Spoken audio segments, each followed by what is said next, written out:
Jesus also told them other parables. He said, "The kingdom of heaven can be illustrated by the story of a king who prepared a great wedding feast for his son. When the banquet was ready, he sent his servants to notify those who were invited, but they all refused to come. So he sent other servants to tell them, 'The feast has been prepared, the bulls and fattened cattle have been killed, and everything is ready. Come to the banquet.' But the guests he had invited ignored them and went their own way, one to his farm, another to his business. Others seized his messengers and insulted them and killed them. The king was furious, and he sent out his army to destroy the murderers and burn their town. And he said to his servants, 'The wedding feast is ready, and the guests I invited aren't worthy of the honor. Now go out to the street corners and invite everyone you see.' So the servants brought in everyone they could find, good and bad alike, and the banquet hall was filled with guests. But when the king came in to meet the guests, he noticed a man who wasn't wearing the proper clothes for a wedding. 'Friend,' he asked, 'how is it that you are here without wedding clothes?' But the man had no reply.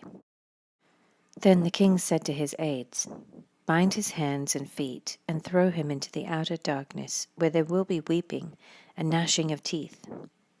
For many are called, but few are chosen.'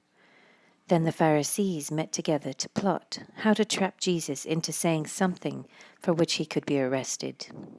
They sent some of their disciples, along with the supporters of Herod, to meet him.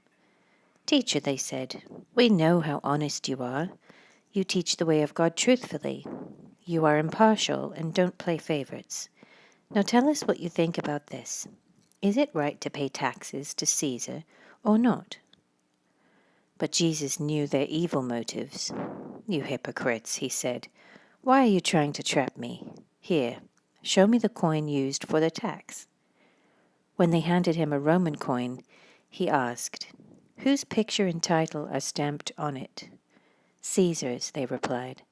'Well then,' he said, 'give to Caesar what belongs to Caesar, and give to God what belongs to God.' His reply amazed them, and they went away.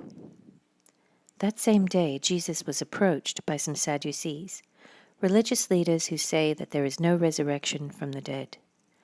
They posed this question: 'Teacher, Moses said, if a man dies without children, his brother should marry the widow and have a child who will carry on the brother's name.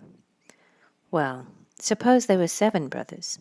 The oldest one married and then died without children, so his brother married the widow. But the second brother also died, and the third brother married her. This continued with all 7 of them. Last of all, the woman also died.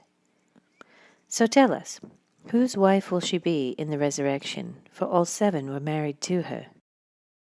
Jesus replied, 'Your mistake is that you don't know the Scriptures, and you don't know the power of God.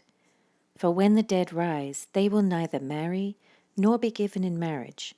In this respect, they will be like the angels in heaven. But now, as to whether there will be a resurrection of the dead, haven't you ever read about this in the Scriptures?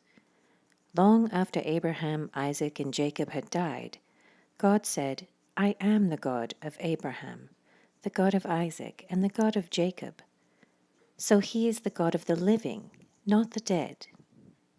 When the crowds heard him, they were astounded at his teaching.